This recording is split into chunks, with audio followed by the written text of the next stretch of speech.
हम पढ़ रहे थे प्रश्नावली 5.2, उसमें हमने 13 सवाल पढ़ लेते। 14वां सवाल है 10 और 250 के बीच 4 के कितने गुणज है। 10 से और 250 के बीच 4 के कितने गुणज है वो हमको ज्ञात करना है।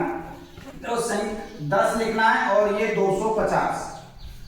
अब 10 4 का गुणज में यानी 4 के पहाड़े में 10 नहीं आता, 10 के बाद 11 नहीं आता, सबसे पहले कौन सा आता है 12, 13 नहीं आता, 14 नहीं आता, 15 नहीं आता, फिर क्या आता है 16, 16 के बाद में कितना आता है 20। इसी प्रकार हमको यहां से देख लिया, पीछे से करके देख रहा है। जैसे 250 में 4 का भाग देके देखो, 250 में अगर भाग जाता है तो यहाँ सबसे लास्ट में मान लिखेंगे हम 250। अब हमको वो संख्या ढूंढनी है लास्ट की जो किसमें भाग जाएगा 4 का। 250 में 4 का भाग नहीं जाता है। 249 में भी 4 का भाग नहीं जाएगा। फिर 248, तो 248 में 4 का भाग जाता है। तो सबसे जो लास्ट की संख्या आ जाएगी आपकी 248। अब हमारा यहाँ देखो a का मान तो कितना हो गया 12, d का मान a2 माइनस a1, तो d बराबर हो जाएगा आपका 16 माइनस 12, तो d बराबर कितना आ जाएगा 4, d बराबर 4। और ये जो लास्ट का मान है वो हमारा किसका मान है an का मान है। an का सूत्र लिखना है an बराबर a plus n minus 1 into D. इसका मान 248 से 248 लिखेंगे। a का मान हमारे पास 12 है तो 12 लिखेंगे। n का मान ज्ञात करना है n माइनस 1, और d का मान 4 है तो 4। अब 4 से 248 का 248 बराबर 12 प्लस 4 को n से गुणा करेंगे तो 4n, 4 को माइनस 1 से गुणा करेंगे माइनस के 4, 248 बराबर ये 12 प्लस के और ये माइनस के, 12 में से हम घटाएंगे 4, कितने बचेंगे 8 प्लस 4n, 8 का पक्षांतरण कर दिया हमने तो 4n बराबर 248, 8 इधर आके हो जाएंगे माइनस, तो ये हो गया 4n बराबर 240, तो n बराबर हो जाएगा आपका 240 बटे में 4, भाग देंगे कितना आएगा 60, तो n बराबर कितना आ गया आपका 60, n बराबर 60। यानी 10 और 250 के बीच 4 के कितने गुणज हैं 60 गुणज है। कितने गुणज है 60 गुणज है। यानी 10 और 250 के बीच 60 ऐसी संख्या है जिनमें 4 का भाग जाता है, ये हमसे इसमें पूछा है 14वें सवाल में। 15वां सवाल है n के किस मान के लिए ये दोनों समांतर श्रेणियों, ये दोनों एपीओं के nवें पद बराबर होंगे। ये हमको पता करना है कौन सा पद है जो दोनों समांतर श्रेणियों का बराबर होगा।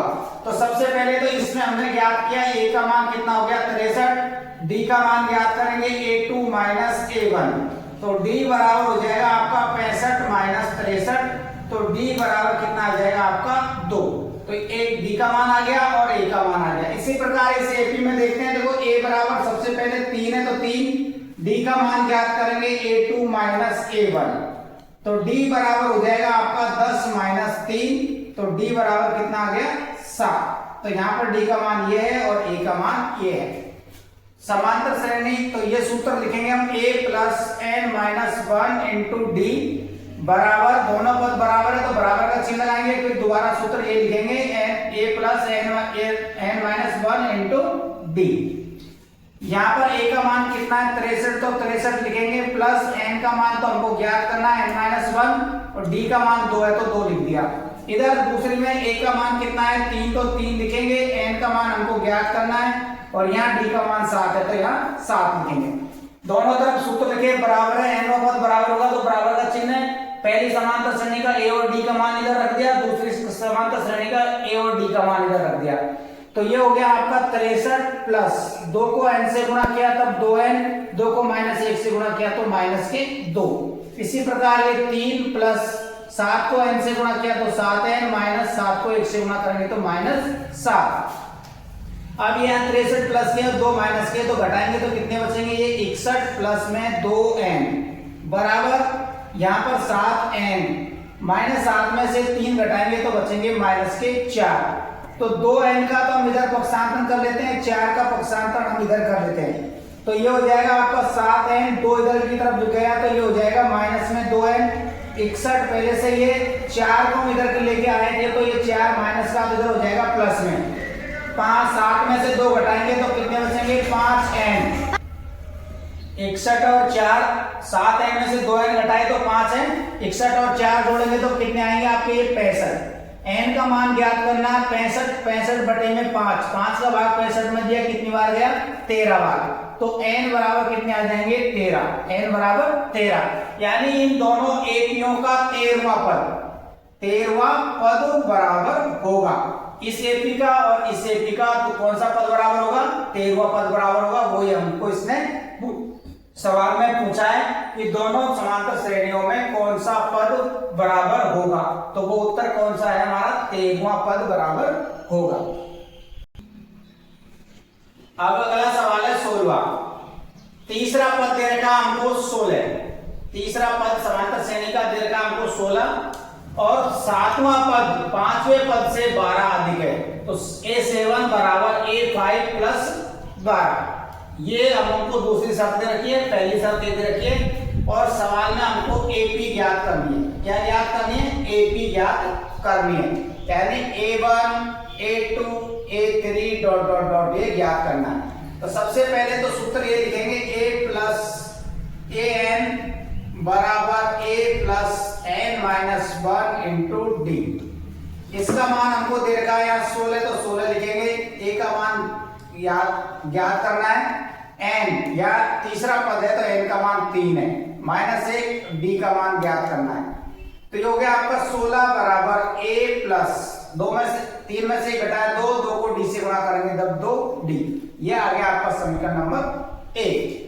अब यहाँ पर सूत्र लिखेंगे, ये देखो a plus n minus 1 into D. इसी प्रकार यहाँ लिखेंगे a plus n minus 1 into D और आगे प्लस में 12, आगे प्लस में 12। दोनों सूत्र लिख दिए इसका हमको। अब यहाँ a का तो a प्लस यहाँ पर कौन सा पद है 7वां, तो यहाँ n का मान कितना लिखेंगे 7 लिखेंगे, 7 माइनस 1 इंटू डी। इसी प्रकार यहाँ a का a लिख दिया प्लस यहाँ कौन सा पद है 5वां, तो यहाँ n का मान क्या है आपका 5 है और इंटू डी और आगे प्लस में 12। a का a लिख दिया, 7 में से घटाया 6, 6 को d से गुणा करेंगे तो ये आएगा 6d बराबर a का a लिख दिया प्लस 5 में से घटाया 4, 4 को d से गुणा करेंगे तो 4d, आगे प्लस में 12 है तो 12, प्लस में 12 है तो 12। अब इन दोनों का पक्षांतर हम इधर की साइड कर लेते हैं, तो ये है आपके पास में a प्लस 6d, ये a इधर प्लस का तो माइनस में हो जाएगा और ये 4d प्लस का इधर आके माइनस में हो जाएगा और बराबर में क्या बचेंगे आपके 12। ये प्लस का a और माइनस का a कट गया, 6d में से हम 4d घटाएंगे कितने बचेंगे 2d, बराबर में कितने बचे 12। d का मान ज्ञात करेंगे, 12 में हम 2 का भाग देंगे कितनी बार जाएगा 6 बार, तो d बराबर कितना आ गया आपका 6। अब ये जो d का मान 6 है वो समीकरण 1 में रखते हैं, d बराबर 6 समीकरण नंबर 1 में, समीकरण 1 में रखने पर, समीकरण नंबर 1 में रखने पर, तो ये हो गया आपके 16 बराबर a प्लस 2 गुणा 6, तो 16 बराबर हो जाएगा आपका a प्लस 6 दूनी 12। 12 का पक्षांतर करेंगे तो a बराबर हो जाएगा आपका 16 माइनस 12, तो a बराबर कितना आ गया आपका 4, a बराबर कितना आ गया आपका 4। समांतर श्रेणी ज्ञात करनी हमको, तो पहला पद तो हमको पता चल गया कितना है 4। अब हमको दूसरा पद ज्ञात करना है a2। a2 कैसे ज्ञात करेंगे, a1 में क्या जोड़ेंगे हम d, पहला पद 4 है, d का मान 6 है आपका, तो 6 लिखेंगे, तो a2 का मान कितना आ गया आपका 10, तो दूसरा पद क्या आ गया आपका 10। इसी प्रकार आप तीसरा पद ज्ञात करेंगे, तो तीसरा पद यानी a2 में हमको क्या जोड़ना है d, a2 कितना है आपका 10, तो यहाँ 10 लिख दो, d का मान 6 है तो 6 लिखेंगे, 10 और 6 कितने हो गए 16, तो तीसरा पद क्या आ गया आपका 16। इसी प्रकार आप समांतर श्रेणी के और भी पद ज्ञात कर सकते हैं, जो पद आपका आ रहा है उसमें आगे d का मान जोड़ते चलना है। अब जैसे देखो पहला पद 4 था, d का मान 6 जोड़ दिया 10 हो गए, 10 में 6 जोड़ दिया 16, 16 में 6 जोड़े, इसी प्रकार ये समांतर श्रेणी को हम आगे तक ज्ञात कर सकते हैं। तो हमसे सवाल में समांतर श्रेणी ही पूछा है, समांतर श्रेणी ज्ञात कीजिए।